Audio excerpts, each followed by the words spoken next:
আমি স্কুলে ড্রয়িংটা বানিয়েছি। ও তুমি স্কুলে এই ছবিটি এঁকেছো? বাহ, দেখুন কত সুন্দর এঁকেছে। বাহ, দারুণ এঁকেছে তো। গাছ আছে, তারপরে নদী করেছো, তারপরে কি আছে, বাবা আর মেয়ে, তাই তো? আর এখানে পাখিগুলো উঠছে, খুব সুন্দর হয়েছে। কালারটাও খুব সুন্দর, দেখুন কত সুন্দর এঁকেছে। বাহ। আচ্ছা জানো, আমি এখন তোমাদের জন্য কি বানিয়েছি? কি? এগ বিরিয়ানি বানিয়েছি। আর তুমি সয়াবিন খেতে ভালোবাসো? আমি সয়াবিন দিয়ে এগ বিরিয়ানি বানিয়েছি। এবার যাও হাত মুখ ধুয়ে এসো, আমি খাবার রেডি করছি। হ্যাঁ,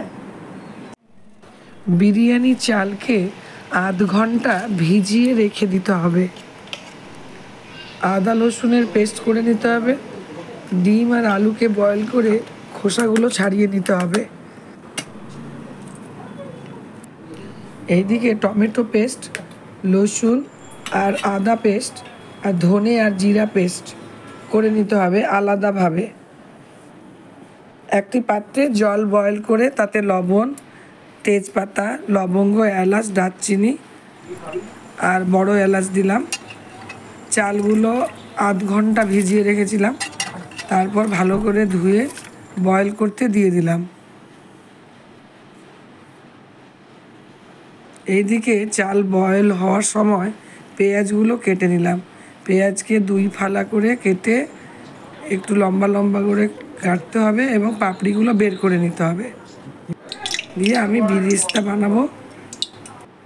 সাদা তেলে ফ্রাই করে নিলাম। পেঁয়াজগুলো গোল্ডেন কালার হওয়া পর্যন্ত ভেজে নিতে হবে। এদিকে ধনে আর জিরে আর কাঁচা লঙ্কা পেস্ট করে নিলাম। দেখুন ভাত হয়ে গেছে, 75% বয়েল করে নিয়েছি। জল ঝরিয়ে নিলাম এবং ফ্যানের তলায় দিয়ে দিলাম ঠান্ডা হওয়ার জন্য। এইদিকে দেখুন পেঁয়াজগুলো ভাজা ভাজা হয়ে গেছে। একটি পেপারে আমি এই পেঁয়াজগুলো ছড়িয়ে রেখে দেব। টিস্যু পেপারে দিলে ভালো, টিস্যু পেপার আমার কাছে ছিল না, তাই এমনি প্লেন পেপারে দিয়েছি। আমার বিরিস্তা রেডি হয়ে গেছে। এবার যেই তেলগুলো বেঁচে গেল সেই তেলেই আমি অন্য জিনিসগুলো করে নেব। যেমন আলু আর ডিম সেই তেলেই ফ্রাই করে নিলাম। আর এইদিকে সয়াবিন আমার বয়েল হয়ে গেছে।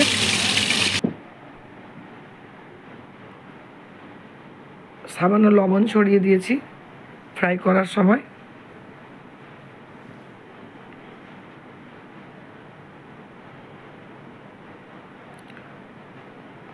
সয়াবিনের জলগুলো ফেলে দিয়ে ভালো করে নিংড়ে নিতে হবে এবং এই সয়াবিনগুলো একটু করে ভেজে নিতে হবে।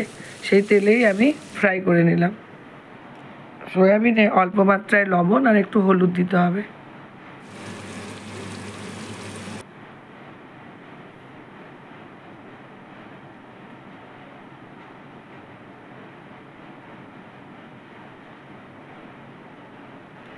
সয়াবিনগুলো ফ্রাই হয়ে গেছে, তুলে নিলাম।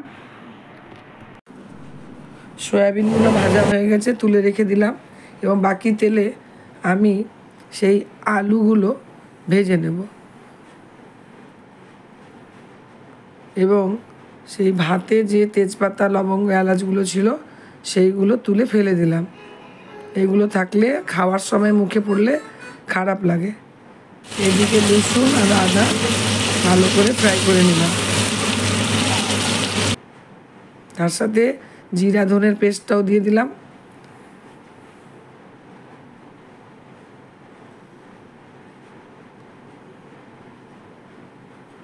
এবং টমেটো পেস্ট অ্যাড করে নিলাম।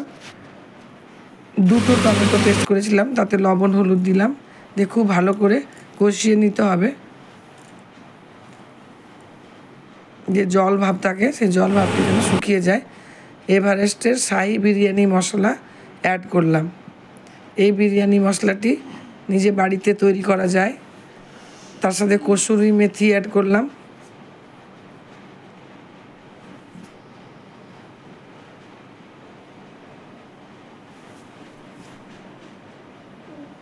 এবং খুব ভালো করে ভেজে নিতে হবে। তার সঙ্গে রেড চিলি পাউডার অল্প মাত্রায় দিয়েছি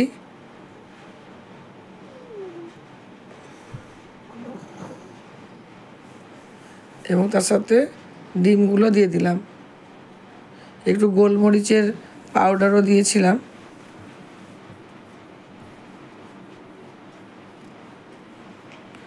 ডিম আলু সব দিয়ে ভালো করে কষিয়ে নিলাম এবং এই ডিমগুলোতে একটু ছুরির মাধ্যমে একটু একটু করে কেটে দিলাম যাতে মশলাগুলো ভেতরে যেতে পারে।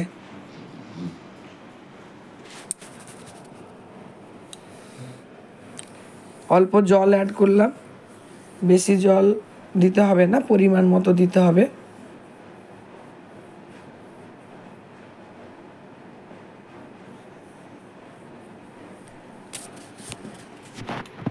এবং খুব ভালো করে বয়েল করে তাতে আমি পুদিনা পাতা দিয়ে দিলাম, যাকে মিন্ট বলছে।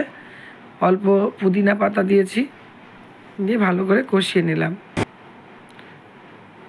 এর সাথে গরম মশলা অ্যাড করলাম। গরম মশলাটিও বাড়িতে তৈরি করতে পারবেন। এবং আরেকটি পাত্রটিকে গরম করে তাতে আমি সেই যে পেঁয়াজ ভাজা তেলগুলো অল্প দিয়ে দিলাম এবং একটি লেয়ার প্রথমে ভাত দিয়ে দিলাম সে তেলের উপরে। এবং এই যে কষানো ডিম, সয়াবিন, আলুর এই যে কারিটি, এই কারিটি অল্প অল্প করে দিতে হবে লেয়ার অনুযায়ী। প্রথমে ভাত দিলাম, তারপরে একটি লেয়ার এই কারিটিকে দিলাম, তার উপরে আবার ভাত দিলাম। এরকম করে করে 2-3 লেয়ার দিতে লাগবে। এবার বিরিস্তাগুলো দিয়ে দিলাম।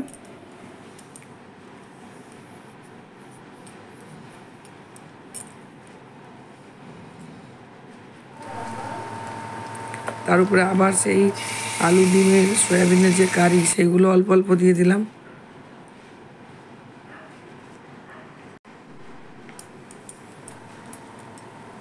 এবার কিছু সেদ্ধ ডিম ছিল, সেগুলোকে 2 ফালা করে কেটে কেটে দিয়ে দিলাম।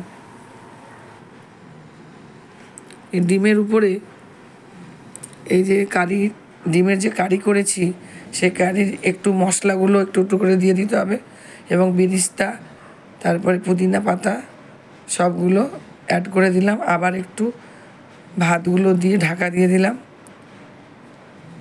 তার উপরে সেই যে পেঁয়াজের যে তেলটি ছিল, পেঁয়াজ ফ্রাই করার তেল, সেই তেলটি অল্প একটু দিলাম। তাতে একটু কেওড়া জল দিলাম, 2-3 ড্রপস, বেশি দেয়নি। বেশি দিলে খাবারটি একবারেই খারাপ হয়ে যাবে। অল্প একটু প্লেন জল দিলাম।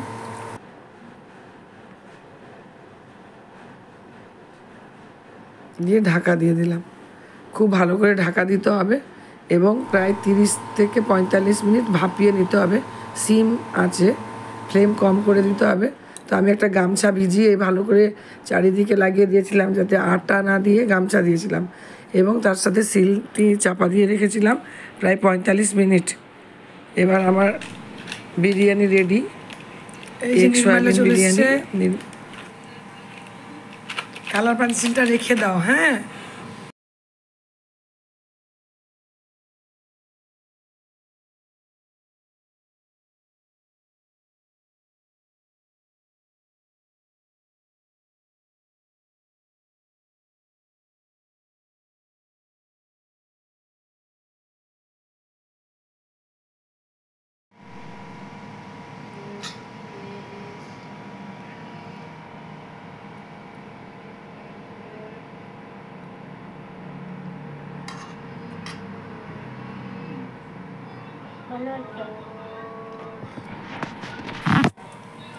ভালো হয়েছে। এগ বিরিয়ানি। না, মনে হচ্ছে চিকেন বিরিয়ানি খাচ্ছি। সয়াবিন এরকম লাগছে। তাই? হ্যাঁ, সয়াবিন ভালো হয়েছে। চিকেন বিরিয়ানি মনে হচ্ছে। ও বাহ, খাও, খেয়ে নাও।